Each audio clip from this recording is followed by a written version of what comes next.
Hello students, कैसे हैं आप लोग। देखो जी, आज इस लेक्चर में मैं मूल कॉन्सेप्ट का मैं एक मास्टर कॉन्सेप्ट लेकर आया हूं। इसमें मूल के ही फॉर्मूला को मैं एक्सपेंड करूंगा और हर तरह के क्वेश्चंस को मास्टर कॉन्सेप्ट से हम लोग बना सकते हैं। जब मैं क्वेश्चन कराऊंगा तो आप जरूर देखना कितने आसानी से ये सब क्वेश्चन बन जाते हैं। ठीक है, तो जरा देखना ध्यान से यहाँ पर मास्टर कॉन्सेप्ट। देखो इधर, सबसे पहले ये बताओ कि मैं लास्ट लेक्चर में n equal to n upon N A W upon m, ठीक है, V upon 22.4 litre at STP, ये फार्मूला मैं बता दिया था, सबसे बेसिक फार्मूला।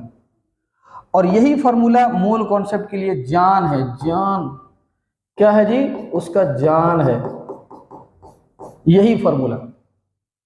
अब जरा देखना, सबसे पहले मैं बताने जा रहा हूं क्या है सर, बताइए। तो concept number, master concept number 1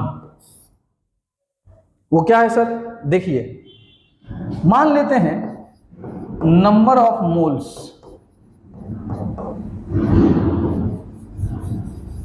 number of moles small n है। ये देखो,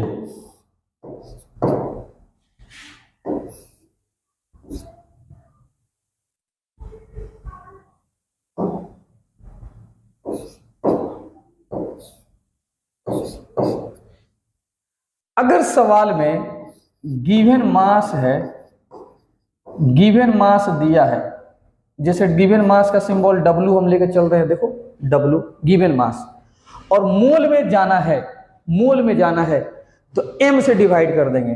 m से क्या कर देंगे? डिवाइड कर देंगे। m से डिवाइड कर देंगे इस W के अंदर, m से डिवाइड करेंगे इस W के अंदर, ठीक है।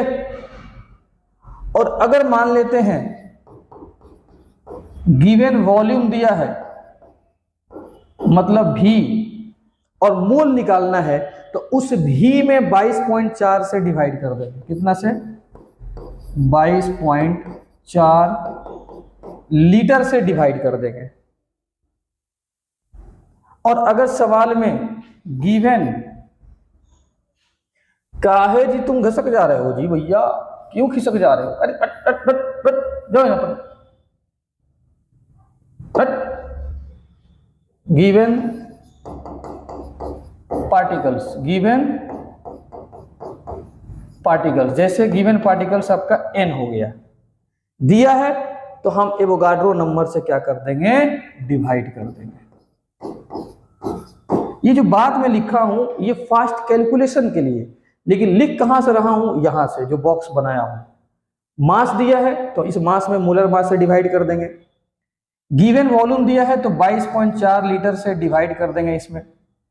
गिवन पार्टिकल दिया है तो एवोगाड्रो नंबर से डिवाइड कर देंगे और आपका मोल निकल जाएगा। लेकिन अगर मान लेते हैं, अगर मान लेते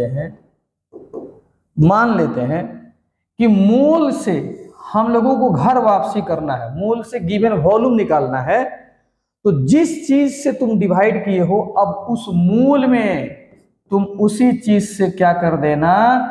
मल्टीप्लाई कर देना, तो तुम आ जाओगे गिवन वॉल्यूम में। ठीक है, थोड़ा मजा नहीं आया यार, रुक जाओ, हट, मिट जा, अरे मिट जा, अरे मिट जा, ओहो। हाँ चलो देखो ध्यान से, क्या करेंगे? मल्टीप्लाई कर देंगे 22.4 लीटर से, तो हम आ जाएंगे गिवन पार्टिकल में। लेकिन मल्टीप्लाई किस में करेंगे? मोल में करेंगे। किस में करेंगे? मोल में। उसी तरीके से मोल में हम Na से मल्टीप्लाई कर देंगे, Na से मल्टीप्लाई कर देंगे मोल में, तो सीधे पहुंच जाएंगे गिवन पार्टिकल में। और उसी तरीके से मोल से हमको घर वापसी करना है। क्या करना है जी? घर वापसी। मोल से घर वापसी करना है। गिवन मास चाहिए तो हम मोलर मास से गुना कर देंगे। मोलर मास से गुना किस में करेंगे? नंबर ऑफ मोल्स में। Na से गुना किस में करेंगे? नंबर ऑफ मोल्स में। तो एकदम ध्यान से समझना कि गिवन मास से अगर मोल में जाना है तो W में मोलर मास से डिवाइड मोल निकल जाएगा। गिवन पार्टिकल से अगर मोल निकालना है तो Na से डिवाइड मोल निकल जाएगा। गिवन वॉल्यूम से मोल निकालना है तो 22.4 लीटर से डिवाइड। और अगर वापस आना है तो जिन चीज से तुम डिवाइड किए हो उसी चीज से तुम गुना कर दो, मोल के अंदर तुम वापस आ जाओगे। इस डायग्राम को एकदम ध्यान से दिमाग में छाप लो, आप नोट करो इसको, ठीक है। अब चलते हैं हम लोग आगे बात करते हैं। कॉन्सेप्ट नंबर 2, कॉन्सेप्ट नंबर 2 क्या है, एकदम ध्यान से देखना। जैसे नंबर ऑफ मोल्स n आप निकाल चुके हो, बताइए इस n में तुम एवोगाड्रो नंबर से गुना कर दोगे तो क्या निकल जाएगा, पार्टिकल्स निकल जाएगा। अरे मैं इससे पहले बताया हूं कि मोल में Na से गुना करोगे तो फिर पार्टिकल निकल जाएगा। अब ये पार्टिकल सुनना 3 टाइप का होगा, एटम्स, मॉलिक्यूल्स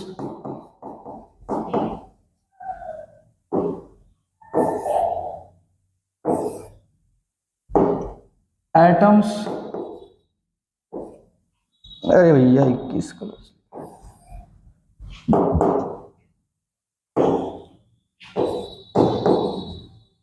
एटम्स, मॉलिक्यूल्स और एक और भी लिख देते हैं आयंस। अब जरा देखना, एटम्स कब मिलेगा, एलिमेंट के केस में। मॉलिक्यूल्स कब मिलेंगे, कंपाउंड के केस में। और आयंस कब मिलेंगे, रेडिकल्स के केस में। किसके केस में, रेडिकल्स के केस में।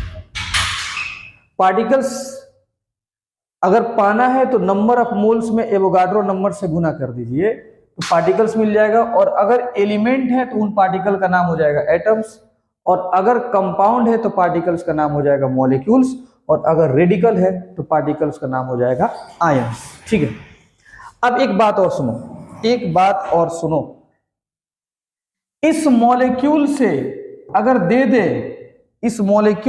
दे दे कि नहीं जी हमको मॉलिक्यूल से एटम्स भी निकालना है, देखना ध्यान से। सर मोल में Na से गुना करेंगे पार्टिकल्स मिलेगा, और कंपाउंड के केस में मॉलिक्यूल्स। और कंपाउंड में अगर एटम्स पूछे तो पहले मॉलिक्यूल्स निकाल लेना, और इस मॉलिक्यूल्स में तुम एटोमिसिटी से गुना कर देना, एटोमिसिटी। और जैसे तुम एटोमिसिटी से गुना करोगे मॉलिक्यूल्स में तो निकल जाएगा एटम्स। तो ये बात दिमाग में बैठा लो, जब भी कंपाउंड के मूल में Na से गुना करोगे पार्टिकल्स जो मिलेगा वो मॉलिक्यूल्स होगा। और फिर अगर एटम चाहिए तो उन मॉलिक्यूल्स में एटोमिसिटी से गुना कर दो। तो कंपाउंड में अगर एटम चाहिए तो मॉलिक्यूल्स पहले निकाल लो और एटोमिसिटी से गुना कर लो, ठीक है। इसको आप अच्छे से देख लो। और सर एक बार बताइए कि एटोमिसिटी है क्या, तो यहां पर लिख देते हैं एटोमिसिटी। ये होता है number of atoms of particular element in one molecule of compound. Compound के एक मॉलिक्यूल में जो किसी खास एलिमेंट का नंबर ऑफ एटम्स होता है उसी को बोलते हैं एटोमिसिटी। Sir example C6H12O6। अगर हम पूछें एटोमिसिटी ऑफ कार्बन तो बता दीजिए कितना हो जाएगा, 6। अगर पूछें एटोमिसिटी ऑफ हाइड्रोजन तो कितना हो जाएगा, 12। और अगर एटोमिसिटी ऑफ ऑक्सीजन की बात किया जाए तो कितना हो जाएगा, 6। तो एटोमिसिटी होता क्या है, तो वो नंबर ऑफ एटम्स होता है। किसी कंपाउंड के फॉर्मूला को देखो और उसमें जितना संख्या एलिमेंट का है उसको लिख दो, वही एटोमिसिटी है, मतलब वही नंबर ऑफ एटम्स है इन वन मॉलिक्यूल। और इसको वन मॉलिक्यूल कहा जाता है, वन मॉलिक्यूल। किसी भी कंपाउंड के फॉर्मूला को एक मॉलिक्यूल कहा जाता है। किसी भी कंपाउंड के फॉर्मूला को वन मॉलिक्यूल कह सकते हैं। ये बात दिमाग में रखना, ये बात आपको दिमाग में रखना है, ठीक है। ये बात आपको अपने दिमाग में रखना है। देखना इधर ध्यान से, किसी भी कंपाउंड के फॉर्मूला को वन मॉलिक्यूल हम, अरे भैया क्या हो गया दादा, काहे तुम नाराज हो गए हो जी, काहे तुम हमसे नाराज हो गए बाबा। देखो, किसी भी कंपाउंड के फॉर्मूला को वन मॉलिक्यूल हम लोग बोलो कह सकते हैं। तो ये फॉर्मूला है, वन मॉलिक्यूल बोल दो, और इसके एक मॉलिक्यूल में जो जो संख्या है एलिमेंट का वही एटॉमिसिटी है। तो मोल में Na से गुना करोगे पार्टिकल्स मिलेगा, और कंपाउंड केस में वो पार्टिकल्स मॉलिक्यूल्स, और मॉलिक्यूल से अगर एटम पाना है तो फिर एटॉमिसिटी से गुना कर दो। आप इसको अच्छे से नोट कर लो। हाँ जी, आगे बढ़ते हैं। देखो बच्चों, सबसे आसान एक मैं क्वेश्चन लिखता हूं, देखो एकदम ध्यान से। इन 18 ग्राम ऑफ ग्लूकोज क्या होता है? C6H12O6 दिया हुआ है। सवाल कह रहा है कैलकुलेट। क्या कह रहा है? कैलकुलेट। पहला, नंबर ऑफ मॉलिक्यूल्स निकालिए। क्या निकालिए? Number of molecules. दूसरा, नंबर ऑफ कार्बन एटम्स।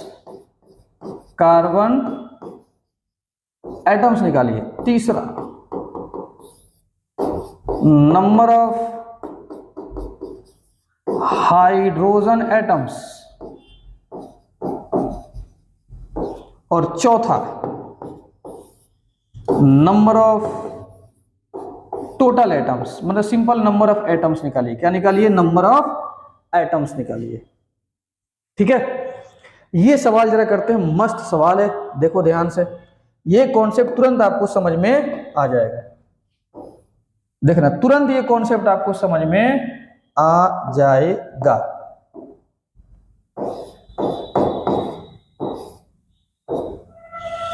हाँ जी, सवाल कंपाउंड का है, मॉलिक्यूल्स चाहिए, तो पहले आपको मोल निकालना पड़ेगा।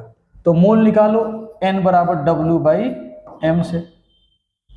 क्यों W/m से निकालो? क्योंकि देखो ना, मास दिया है 18 ग्राम, और ग्लूकोज का मोलर मास कितना होता है? 180 ग्राम। तो कितना हो जाएगा? 1/10, मतलब 0.1 Na, सॉरी 0.1 मोल, 0.1 मोल हो जाएगा। कितना आ जाएगा? 0.1 मोल। अब देखो, इस मोल से हमको निकालना है मॉलिक्यूल्स, क्योंकि आप जानते हैं कि अगर मोल में हम इसमें एवोगाड्रो नंबर से अगर गुना कर दें तो मॉलिक्यूल्स निकल जाएगा। 0.1 Na, ये क्या हो गया? मॉलिक्यूल्स। तो ये जो 0.1 Na आया है मॉलिक्यूल्स, ये पहला क्वेश्चन का आंसर हो गया। मॉलिक्यूल्स पूछ रहा था, तो मोल में अगर Na से गुना करेंगे तो मॉलिक्यूल्स निकल जाएगा, और कंपाउंड में मॉलिक्यूल से होता है तो मॉलिक्यूल्स निकल गया। इसको आप Na का वैल्यू भी रख सकते हो 6.022, 10 के पावर 23, और 0.1 यहाँ पर है, तो ये हो जाएगा 1/10, तो 6.022 10 के पावर 22 मॉलिक्यूल्स हो जाएगा। एक जीरो से एक जीरो कट जाएगा। आप इसको 6 भी लिख सकते हो, 6 × 10 के पावर 22 मॉलिक्यूल्स। ठीक है, अब आइए, दूसरा सवाल आपसे क्या कह रहा है?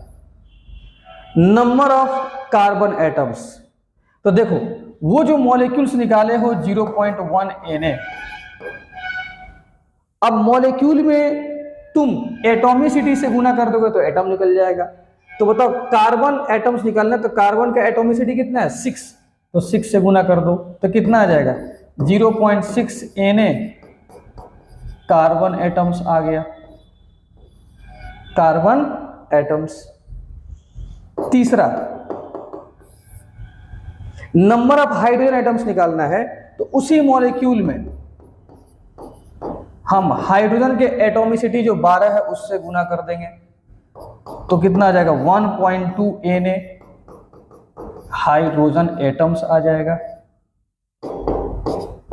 चौथा, नंबर ऑफ एटम्स पाना है, इसमें किसी खास का नाम नहीं लिया है, तो टोटल एटम गिन लो, 12 12 6 6 12 12 दूनी 12 12 24 हो जाएगा। 24 में 0.1 Na से गुना कर दे तो 2.4 Na एटम्स।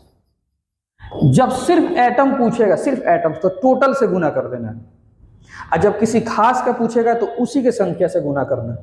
तो कभी भी कंपाउंड में आपसे मॉलिक्यूल पूछे तो मोल निकालो, Na से गुना, अब उस मॉलिक्यूल्स में एटम से गुना करते रहो, आपको एटम निकलते रहेगा। इसको आप अच्छे तरीके से नोट कर लो।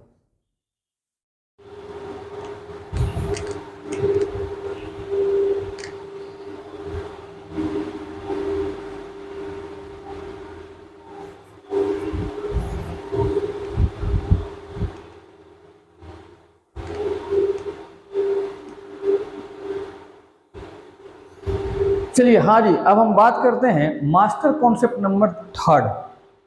तीसरा मास्टर कॉन्सेप्ट क्या बोलता है? आपने 2 मास्टर कॉन्सेप्ट देख लिया, अब हम बात करते हैं कॉन्सेप्ट नंबर 3। ठीक है, इस कॉन्सेप्ट नंबर 3 से भी बहुत बेहतरीन आपका क्वेश्चन सॉल्व होगा। जेईई मेंस में जो ज़्यादातर मोल का क्वेश्चन पूछता है वो मास्टर कॉन्सेप्ट नंबर 3 से चल जाता है काम, वहाँ से सब निकल जाता है। ठीक है, इसमें क्या है, जरा इसका कॉन्सेप्ट समझ लो। जैसे मान लेते हैं हम दे दिए C6H12O6, यह आपका ग्लूकोज हो गया, क्या हो गया, ग्लूकोज। ठीक है, हर कंपाउंड के मॉलिक्यूलर फॉर्मूला को आप 1 मॉलिक्यूल मान सकते हो। कंपाउंड के मॉलिक्यूलर फॉर्मूला को 1 मॉलिक्यूल मान सकते हो। ठीक है, अब तुम इसको लिख सकते हो 1 molecule of C6H12O6 equal to, इसके एक मॉलिक्यूल में 6 कार्बन एटम्स हैं, 12 हाइड्रोजन एटम्स हैं और 6 ऑक्सीजन एटम्स हैं। ठीक है, एक मॉलिक्यूल में आप इस तरीके से रिलेशन लिख सकते हो। अब हम क्या करते हैं, इसके दोनों साइड मैं एवोगाड्रो नंबर Na से मल्टीप्लाई कर देता हूं। इसके दोनों साइड मैं एवोगाड्रो नंबर Na से मल्टीप्लाई कर देता हूं, एवोगाड्रो नंबर Na से मल्टीप्लाई कर देता हूं। तो जब तुम 1 में Na से गुना करोगे तो ये क्या हो जाएगा, Na मॉलिक्यूल्स ऑफ C6H12O6, इसमें 6 में Na से गुना कर दो, 6 Na carbon atoms, 12 Na hydrogen atoms, 6 Na oxygen atoms. लिख सकते हो, बताओ? ठीक है सर, लिख सकते हैं इतना। और Na जो होता है एवोगाड्रो नंबर, ये 1 मोल के बराबर होता है। तो अब आप इसको लिख सकते हो 1 मोल ऑफ C6H12O6, और ये 6 Na है तो आप इसको लिख सकते हैं 6 mole of carbon, 6 mole of carbon, क्योंकि Na 1 मोल होता है तो 6 Na क्या हो जाएगा, 6 मोल हो जाएगा। उसी तरीके से 12 मोल हाइड्रोजन हो जाएगा और 6 मोल ऑक्सीजन हो जाएगा। क्या हो जाएगा, ऑक्सीजन। ये रिलेशन आपको लिखना पड़ेगा। अगर आप इतना लिख लेते हैं क्वेश्चन में तो बहुत ही आसान हो जाएगा आपका क्वेश्चन, बहुत ही इंपॉर्टेंट रिलेशन है। अब यहाँ से क्या सीखने को मिला कि किसी भी कंपाउंड का एक मॉलिक्यूल यहाँ पर लिख दो, सॉरी किसी भी कंपाउंड का 1 मोल यहाँ पर लिख दो और उसमें जो नंबर है एलिमेंट का उसको मोल में कन्वर्ट कर सकते हो। 1 mole glucose equal to 6 mole carbon, 12 mole hydrogen, 6 mole oxygen. ठीक है, आप इसको अलग अलग करके लिख सकते हो। एक दो एग्जांपल मैं और बता देता हूं, आप इसको अच्छे से नोट करो। ठीक है, मस्त। आगे देखते हैं, एक और एग्जांपल मैं करा देता हूं, देखो ध्यान से। सर एक और लिख के बताइए तो। चलो ये देखो C6H12O6, ये हो जाएगा आपका, सॉरी C12H22O11, ये आपका शुगर का फॉर्मूला हो गया। ठीक है, तो इसको तुम लिख सकते हो आप 1 मोल करके, 1 mole C12H22O11 equal to 12 mole carbon, 22 mole hydrogen और 11 मोल ऑक्सीजन। 11 मोल ऑक्सीजन आप लिख सकते हो, 11 मोल ऑक्सीजन। इस तरीके से आप रिलेशन को लिख सकते हैं। अरे बाबा कहाँ भाग गया तुम। ठीक है,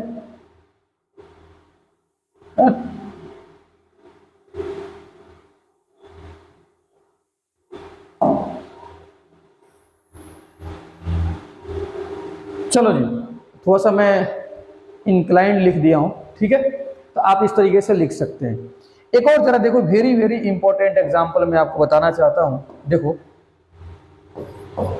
ये देखो Na2CO3, ये कंपाउंड, ये दरअसल कंपाउंड जो है इसको हम लोग बोलते हैं इलेक्ट्रोलाइट्स, इलेक्ट्रोलाइट बोलते हैं। और इलेक्ट्रोलाइट में क्या होते हैं, आयंस होते हैं, केटायन और एनायन, प्लस वाला और माइनस वाला। तो जब तुम इसको तोड़ोगे ना तो इसको तुम ऐसे लिखना 1 मोल Na2CO3, 2 मोल सोडियम और यहां पर कर देना Na प्लस, क्योंकि इसमें सोडियम पे चार्ज होता है +1 और CO3 पर चार्ज होता है -2। इलेक्ट्रोलाइट वो होता है जिसमें प्लस चार्ज होता है और माइनस, मतलब एक पहला मेटल हो और बाद वाला नॉन मेटल हो, मतलब जो टूटता हो। इलेक्ट्रोलाइट उस कंपाउंड को बोलते हैं जिसको पानी में डालने पे टूट जाए, और उसका पहचान क्या है कि पहला मेटल और दूसरा नॉन मेटल। ठीक है, और जो एसिड्स होते हैं या बेस होते हैं वो भी आपके इलेक्ट्रोलाइट्स होते हैं। तो बताओ ये मेटल नॉन मेटल है, टूट जाएगा आराम से। तो Na प्लस हम कर दिए, अब कितना Na है 2, तो 2 मोल Na प्लस हो गया। और CO3 कितना हो जाएगा, तो CO3 देख लो, CO3 की संख्या 1 है, तो 1 मोल CO3 2 माइनस। ठीक है, तो ये एग्जाम्पल काफी इंपॉर्टेंट है, आप इसको इलेक्ट्रोलाइट्स को इस तरीके से तोड़ सकते हैं। सर एक और एग्जाम्पल बता दीजिए, देख लो। अगर हम दे दें Ca3PO4 होल थ्राइस, तो ये कंपाउंड भी आपका क्या है, ये भी आपका इलेक्ट्रोलाइट है। ये भी आपका इलेक्ट्रोलाइट है। आप इसको तोड़ सकते हो आराम से। 1 mole Ca3PO4 whole thrice equal to, बता दीजिए कैल्शियम पे कितना चार्ज होता है, +2, और जो यहाँ पे 3 देख रहे हो ना वो उधर वाले का चार्ज होता है, तो ये हो जाएगा -3, या 3 माइनस लिखो या -3 लिखो। तो कैल्शियम कितना है 3, तो क्या हो जाएगा 3 मोल कैल्शियम, और इस पे चार्ज कितना +2 इक्वल टू PO4 कितना है 3, तो 3 मोल PO4, और PO4 पर चार्ज कितना होता है 3 माइनस। तो आप इस तरीके से अलग अलग आयंस के फॉर्म में तोड़ सकते हो। ठीक है, अच्छा एक बात यहाँ पे थोड़ा सा मैं मिस्टेक कर गया, दरअसल यहाँ पे दरअसल 2 होगा, क्या होगा 2, तो कैल्शियम वाले में तो 3 ठीक है। PO4 का संख्या देखो यहाँ पे 2 हो जाएगा। कितना हो जाएगा? 2। 2 कर लो यहाँ पर, ठीक है। इस तरीके से इलेक्ट्रोलाइट को अलग अलग पार्ट में आप ब्रेक कर सकते हैं। एक और एग्जांपल देखिए, मस्त एग्जांपल देखो इधर। अगर कोई H2SO4 दे दिया तो आपका H2SO4 भी इलेक्ट्रोलाइट होता है। ये भी क्या है? इलेक्ट्रोलाइट है। क्योंकि आप सब लोग जानते हैं कि एसिड पानी में जाने के बाद से टूट जाता है, और जो टूटता है वही इलेक्ट्रोलाइट होता है। तो आप इसको लिख सकते हो 1 mole H2SO4 equal to 2 mole hydrogen H plus equal to 1 mole SO4 2 minus. इसलिए क्योंकि आप सबको पता है कि हाइड्रोजन पे +1 चार्ज होता है और SO4 पे कितना चार्ज होता है? -2। तो ये जो एग्जाम्पल बताया हूं ये वाला इलेक्ट्रोलाइट है, ये भी इलेक्ट्रोलाइट है, क्योंकि कैल्शियम देखो मेटल है, सोडियम मेटल है, तो टूटेगा। इलेक्ट्रोलाइट भी मेटल आता है। और कुछ जो आपके एसिड्स होते हैं वो भी टूटते हैं। और ये जो एग्जाम्पल है, शुगर हो गया और ग्लूकोज हो गया, ये सब इलेक्ट्रोलाइट नहीं होता, ये टूटता नहीं है। तो इसको हम ऐसे ही लिखेंगे। जो टूटता है, जिसमें मेटल हो नॉन मेटल हो, तो उसको अलग अलग आयंस के फॉर्म में लिख देंगे, प्लस माइनस के फॉर्म में। और एसिड भी टूटने वाला ही होता है। और जो नहीं टूटता है उसको ऐसे ही लिखेंगे, जो संख्या वही लिख देंगे, ठीक है। आप इसको अच्छे से नोट कर लो, इस पेज को, और इसके बाद नेक्स्ट पेज को, इसको भी लिख लो सही से।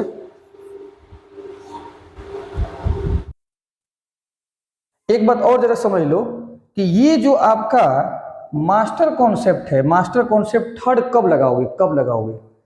मास्टर कॉन्सेप्ट थर्ड आपको तब लगाना है जब किसी कंपाउंड का इंफॉर्मेशन दिया हो और उसमें किसी पार्टिकुलर एलिमेंट के बारे में पूछ रहा हो, पार्टिकुलर पार्ट के बारे में पूछ रहा हो। कब लगाओगे? सुनना ध्यान से। जब कंपाउंड में किसी पार्टिकुलर एलिमेंट के बारे में पूछे,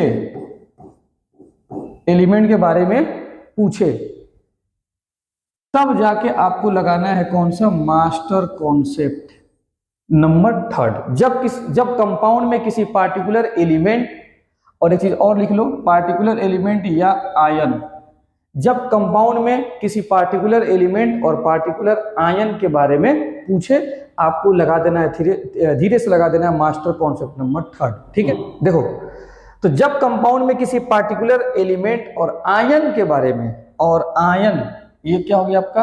ion.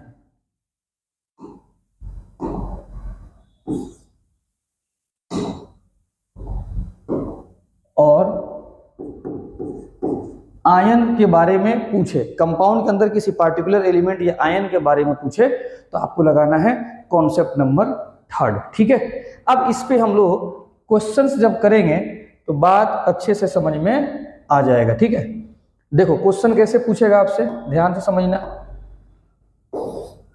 In 18 gram of C6H12O6 दे दिया और कह रहा है कैलकुलेट, सबसे पहला number of moles of carbon, दूसरा पूछ रहा है number of moles of hydrogen, तीसरा question number of moles of, number of moles हटा दो, number of carbon atoms, number of carbon atoms, चौथा नंबर ऑफ हाइड्रोजन एटम्स। चलो ठीक है, इस क्वेश्चन का हम लोग को आंसर निकालना है, ठीक है। एक बार जरा पढ़ो, उसको देखो। हाँ जी, आपने पढ़ लिए होंगे, चलो ध्यान से सॉल्यूशन देखो। इस क्वेश्चन को जरा देखो, एक कंपाउंड दिया है C6H12O6,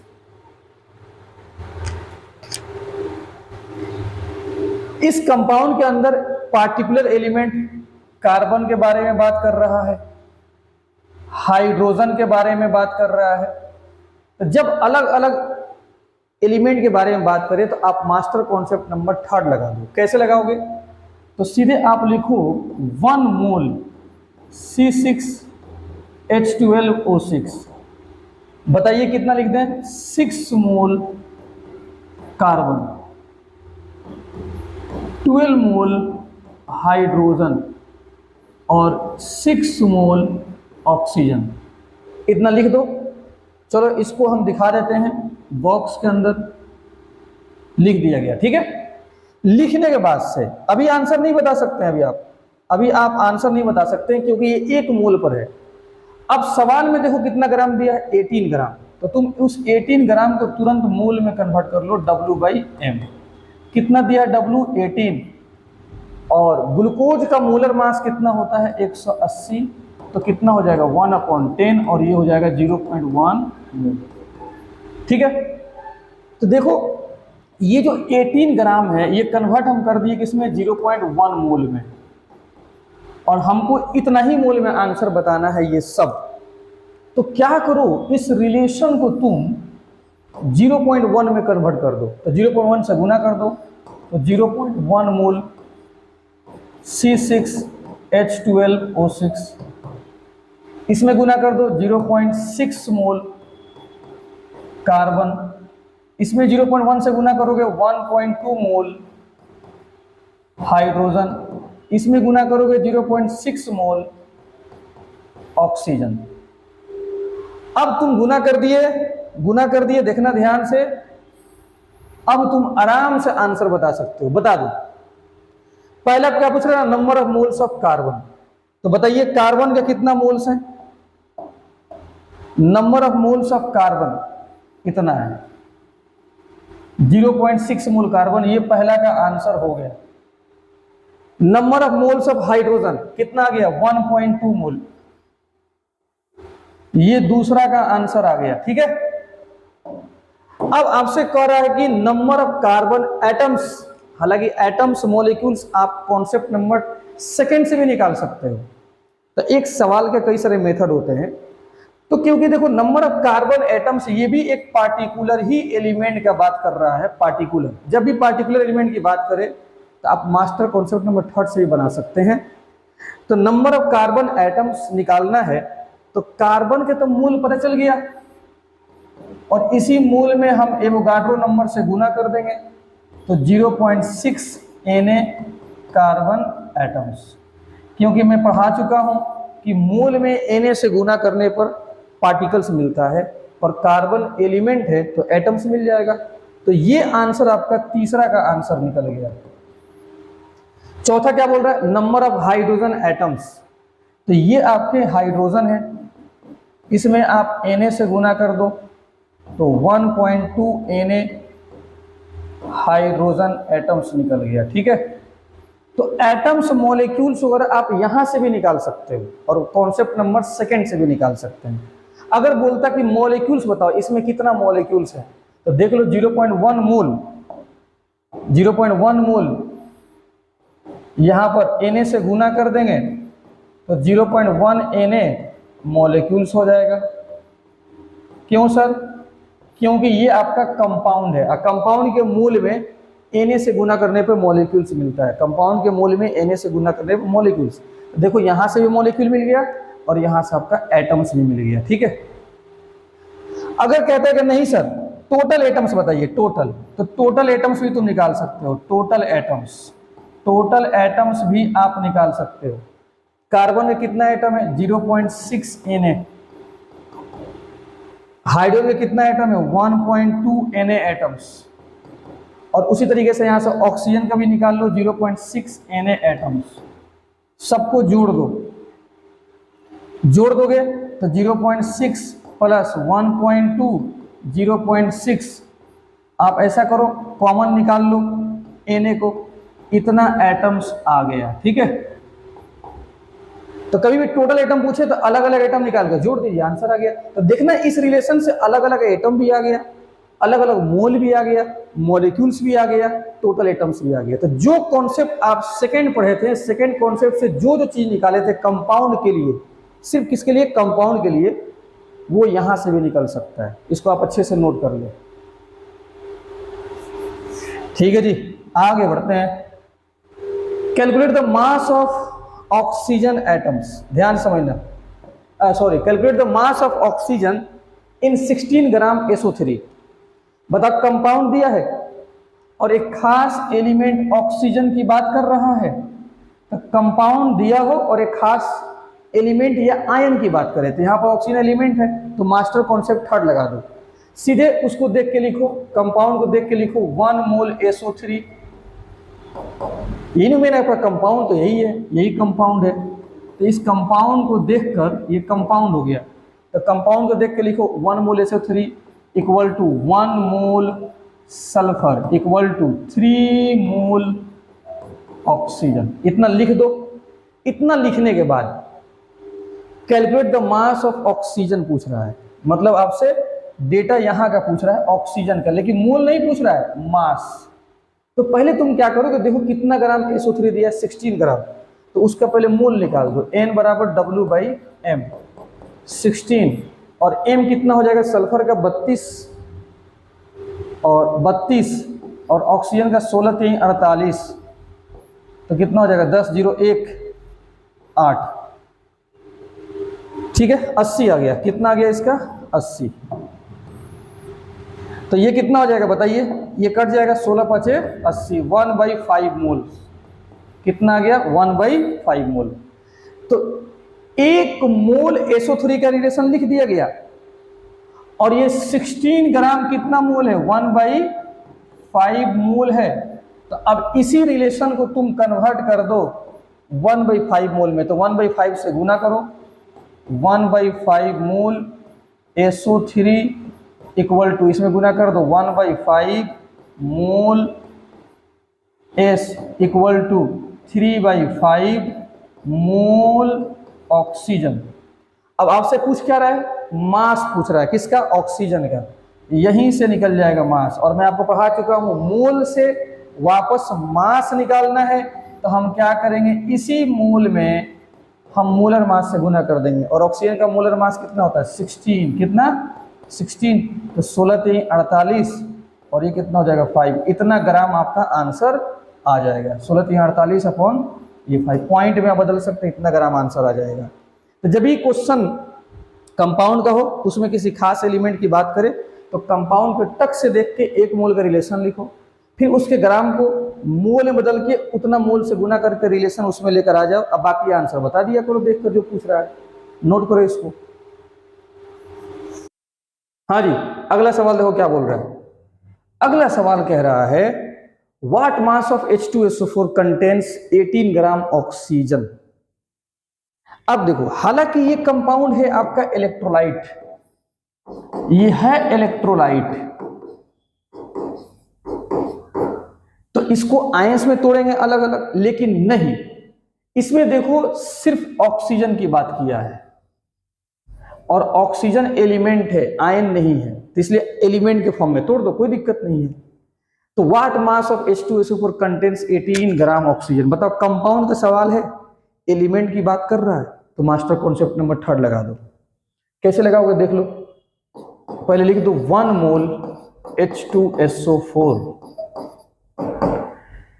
2 mole hydrogen, 1 mole sulphur और 4 मोल ऑक्सीजन। क्योंकि ऑक्सीजन की बात कर रहा है इसलिए हम इसी तरीके से तोड़ेंगे। हालांकि एसिड होता है इलेक्ट्रोलाइट, तो H प्लस में और SO4 माइनस में टूटेगा, लेकिन दरअसल ऑक्सीजन की बात कर रहा है तो फिर अलग अलग तोड़ दो, कोई दिक्कत नहीं है। कह रहा है कि what mass of H2SO4 contains 18 gram oxygen. तो अब देखो ये 1 मोल में हो गया रिलेशन, तुम क्या करो, इस 18 ग्राम ऑक्सीजन का मोल निकालो, W/M। W कितना दिया है 18, और ऑक्सीजन कितना होता है 16, कितना हो गया 5 मोल्स। कितना हो गया 5 मोल्स। मतलब ये 18 ग्राम का जो सवाल है वो 5 मोल की बात है। तो 5 मोल ऑक्सीजन है। कितना मोल ऑक्सीजन है? 5 मोल। मतलब 18 ग्राम का मतलब 5 मोल्स। और इसमें कितना मोल है इस रिलेशन में? 4 मोल। अगर हम यहाँ पे 5 कर दें, अगर हम यहाँ पे 5 कर दें तो आराम से आप आंसर बता सकते हो। तो हम क्या करेंगे, सुनना ध्यान से। उसको 5 करने के लिए पहले इस रिलेशन को कन्वर्ट करेंगे किसमें? 1 में। किसमें? 1 में। तो यहाँ पे हम लिखेंगे 1 मोल ऑक्सीजन, ठीक है। फिर इस 4 से डिवाइड कर देंगे तो 1/4 मोल सल्फर, फिर 2/4 मोल हाइड्रोजन, फिर क्या हो जाएगा 1/4 मोल H2SO4, ठीक है। कोई दिक्कत? तो इस 4 को 1 कैसे बनाएंगे? 4 से सब में डिवाइड कर दो। तो 4 से डिवाइड कर दिए 1/4, 2/4, 1/4, 1, ये 4 कट के 1 हो जाएगा।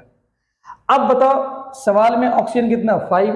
तो 5 बना सकते हो। जब 1 आ गया तो इसी 1 में 5 से गुना कर दो तो क्या हो जाएगा? 5 मोल ऑक्सीजन, 5/4 मोल सल्फर,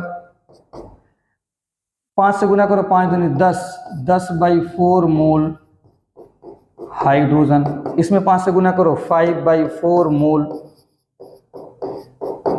H2SO4। कोई दिक्कत? अब बताओ, तुम खुद बताओ कि ये 5 मोल ऑक्सीजन में कितना मोल H2SO4 आ गया? 5/4। और मोल से कभी भी मास निकालना हो तो मोलर मास से गुना कर दो। मोलर मास से गुना करो तो क्या करेंगे बताइए? 5/4 में, और H2SO4 का मोलर मास होता है 98, तो 5 × 98/4 से गुना कर देंगे तो ग्राम निकल गया। यही मास आपका आ गया। किसका मास आ गया? H2SO4 का। तो कभी भी क्वेश्चन अगर आ जाए कंपाउंड का तो ऐसे रिलेशन लिखो। सवाल में देखो एलिमेंट ऑक्सीजन दिया है तो उसको मोल में बदल दो, लेकिन तुम्हारा मोल इसमें दिख रहा है 4 और हमको करना पड़ेगा 5। तो ऐसा करो, इस 4 को 1 बनाओ। तो 1 कैसे बनाओगे? उस 4 से आप डिवाइड कर दो सबकी तरफ। तो डिवाइड करोगे तो 1/4, 2/4, 1/4 और ये 4 को कट जाएगा। अब 5 है तो 5 से गुना कर दो। जैसे 5 आ गया तो 5 मोल को बताओ H2SO4 कितना हो गया? 5/4 मोल। अब इस 5/4 मोल से मास चाहिए तो इसमें मोलर मास से गुना कर दो। H2SO4 के मोलर मास से गुना करोगे तो ग्राम आ जाएगा, क्योंकि मोल से अगर मास चाहिए होता है तो मोलर मास से गुना करना पड़ता है। बहुत ही अच्छा सवाल था, इसको आप एक मरतबा लिख लो। देखना मास्टर कॉन्सेप्ट नंबर 3 पर जो नेक्स्ट क्वेश्चन है, ध्यान से एकदम समझना।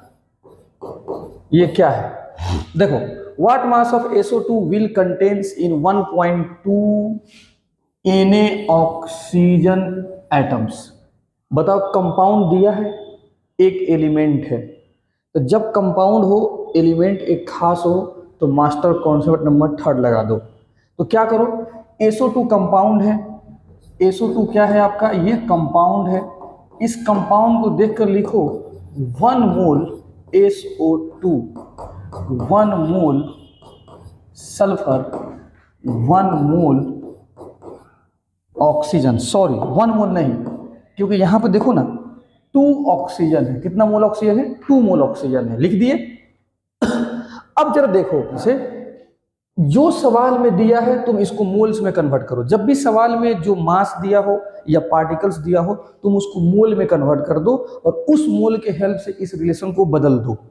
तो ये देखो आपका एटम्स दिया है। क्या दिया है? एटम्स। तो एटम से मोल निकलता है N/Na से, और n का वैल्यू 1.2 Na, 1.2 Na, और नीचे Na से Na कट जाएगा।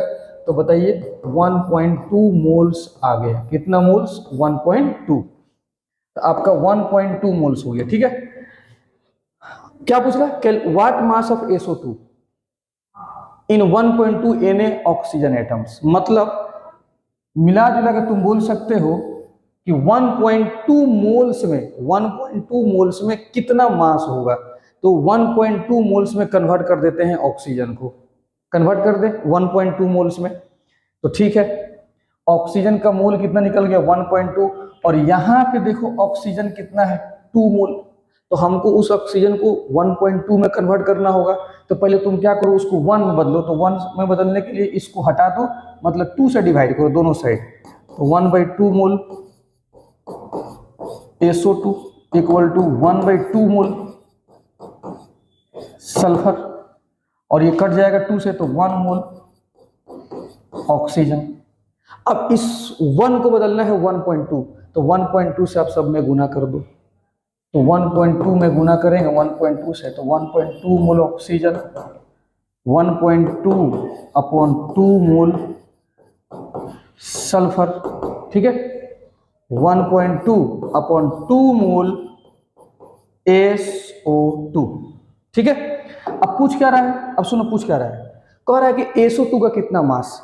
तो जब SO2 का मोल हम निकाल दिए कितना में, 1.2 मोल ऑक्सीजन में SO2 का जब मोल निकल गया, तो पता है कभी भी मोल से आपको मास में जाना है, मोल से अगर मास में जाना है तो आप मोलर मास से गुना करो। सल्फर का यहाँ पर SO2 का मोलर मास, सल्फर का 32, ऑक्सीजन का 16, फिर 2 से गुना करो 64 हो जाएगा। कितना, SO2 का 64 हो जाएगा।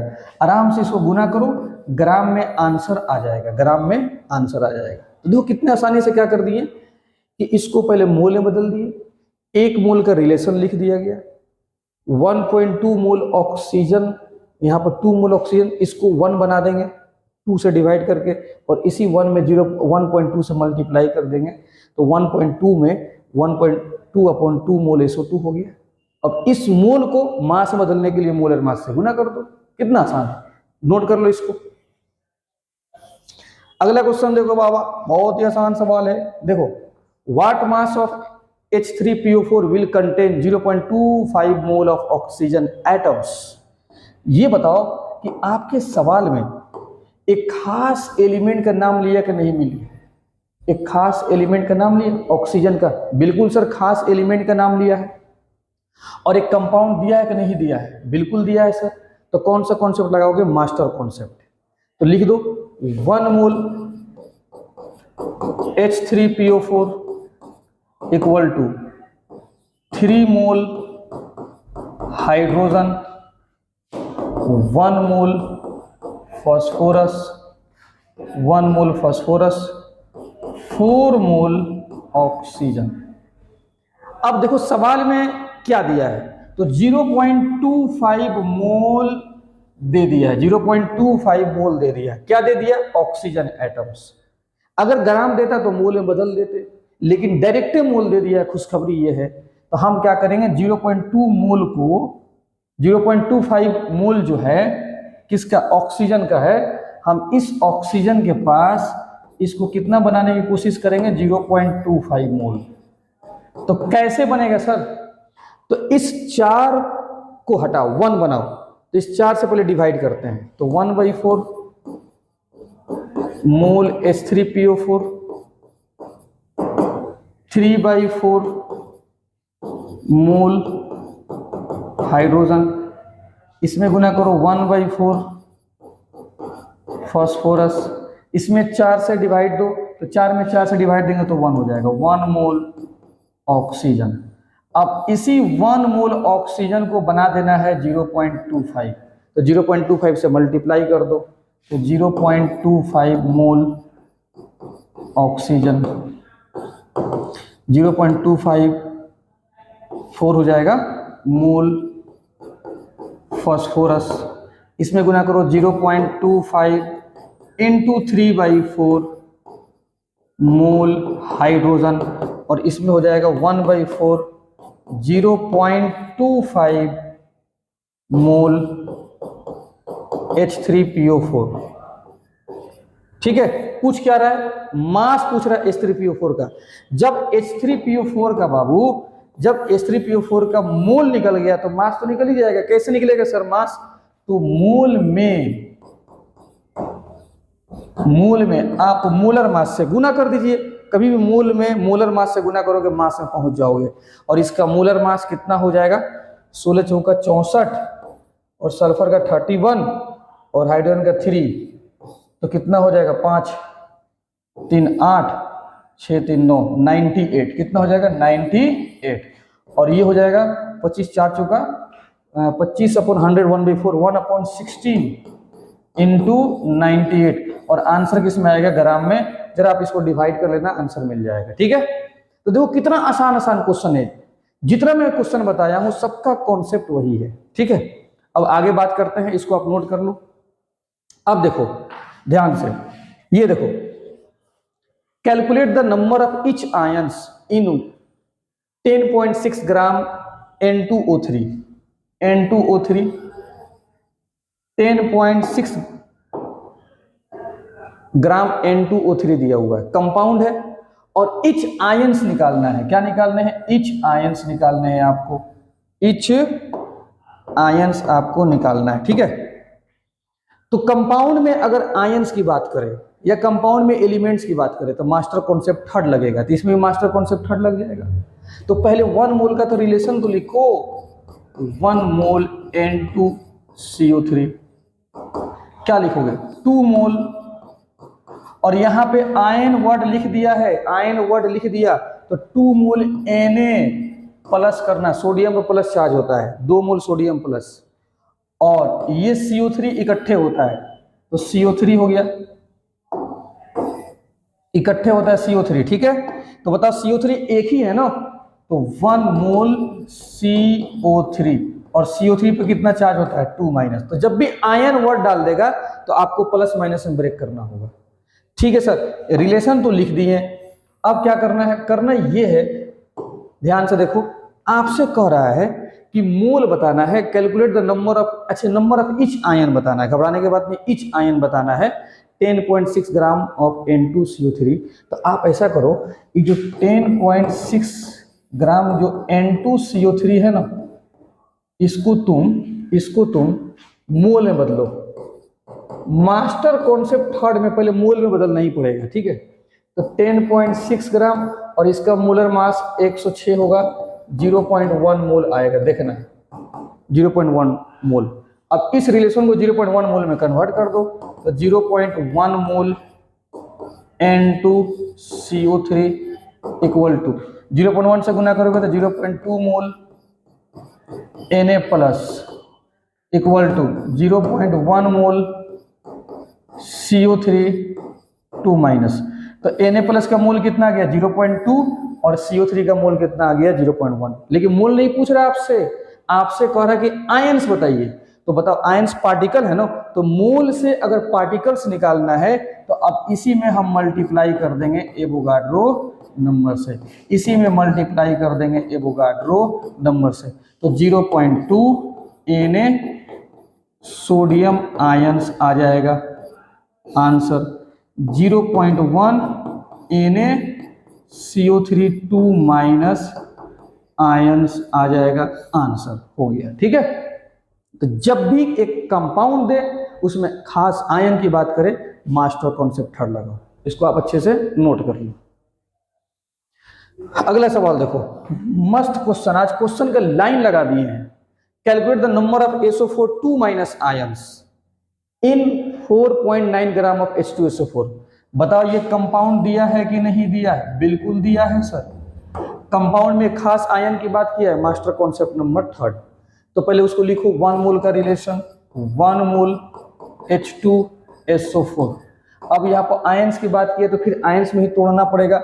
हाइड्रोजन कितना है? 2, तो 2 मोल हाइड्रोजन प्लस होता है और SO4 एक ही है तो 1 मोल SO4 पे चार्ज कितना होता है? 2-। रिलेशन लिख दिया गया, लेकिन सवाल में कितना ग्राम दिया है? तो मास्टर कॉन्सेप्ट थर्ड जब भी लगाओगे तो ग्राम को पहले मोल में बदलो, W/M कितना? 4.9 और 98 तो कितना हो जाएगा? 10 1/2 मतलब 0. नहीं सॉरी 2 10 आ जाएगा, 1/20 कितना आ जाएगा? 1/20 1/20 आएगा, 0.9 और 98 तो 2 से कट जाएगा, नीचे 10 आएगा तो 1/20 मोल्स आ गया। कितना आ गया? 1/20 मोल्स। ठीक है, अब इस रिलेशन को 1/20 मोल्स में कन्वर्ट कर दो तो 1/20 से गुना कर दो, H2SO4 1/20 से गुना करोगे क्या हो जाएगा 1/10 मोल H प्लस 1/20 मोल SO4 2 माइनस, आ गया SO4 का मोल। लेकिन मोल नहीं पूछ रहा है, आयंस पूछ रहा है, कोई बात नहीं, पार्टिकल्स पूछ रहा है, इसमें हम एवोगाड्रो नंबर से गुना कर देंगे। तो 1/20 NaSO4 2 माइनस आयंस आपका आंसर आ जाएगा। ठीक है, आप इसको अच्छे से नोट कर लो। हाँ जी बाबा, मस्त क्वेश्चन है, मजा आ गया सर, मजा आ गया सर। मास्टर कॉन्सेप्ट थर्ड तो धूम मचा कर रख दिया। अगला सवाल देखो, अगला सवाल, calculate the number of PO43 minus ion इन 0.2 ग्राम मोल। ग्राम मोल दरअसल क्या होता है, मोल ही होता है। जब ग्राम मोल मॉलिक्यूल आ जाए, ग्राम मॉलिक्यूल, तो वो कंपाउंड के केस में मोल का नेम है, तो ये कंपाउंड ही तो है, और इसके केस में मोल का नेम क्या होता है, ग्राम मॉलिक्यूल। तो मोल आपको डायरेक्ट दे दिया है। ठीक है, तो देखो कंपाउंड देकर एक खास आयन का संख्या पूछ रहा है।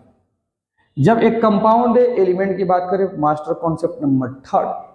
जब एक कंपाउंड दे आयंस की बात करें, मास्टर कॉन्सेप्ट नंबर थर्ड। इसको देख के लिखो 1 मोल का relation, 1 mole CA3PO4 whole thrice क्या हो जाएगा, 3 मोल 3 मोल कैल्शियम। अच्छा, यहाँ पर कैल्शियम, यहाँ पर 2 होगा, 2 कर लो, यहाँ पर 2 कर लो। कैल्शियम पर कितना, +2 चार्ज हो जाएगा। और बताओ ये PO4 कितना, PO4 का संख्या कितना है, 2 है, तो 2 मोल PO4 3 माइनस, कितना हो जाएगा, 3 माइनस। लेकिन कितना मोल दिया है, 0.2 मोल दिया है इसका, कैल्शियम फॉस्फेट का 0.2 दिया है, तो 0.2 से गुना कर दो।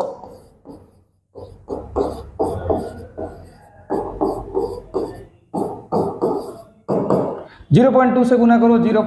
कितना हो जाएगा, 3 × 6 6 मोल कैल्शियम 2 प्लस, और ये भी 0.2 से गुना करोगे 0.4 मोल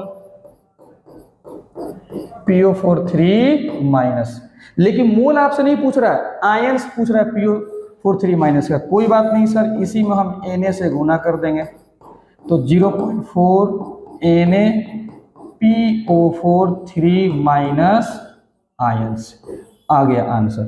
ठीक है, तो देखो मैंने इस लेक्चर में काफी detail master concept 1, master concept 2, master concept 3, जो मास्टर कॉन्सेप्ट 3 है वो सबसे इंपॉर्टेंट है, मैं डिस्कस किया। इस लेक्चर को ध्यान से लिख लेना, 1-2 मरतबा देख लेना, बहुत अच्छा मैंने क्वेश्चन करा दिया। अब नेक्स्ट लेक्चर में कुछ और मास्टर कॉन्सेप्ट के साथ मैं आपसे मिलूंगा। Okay, thank you.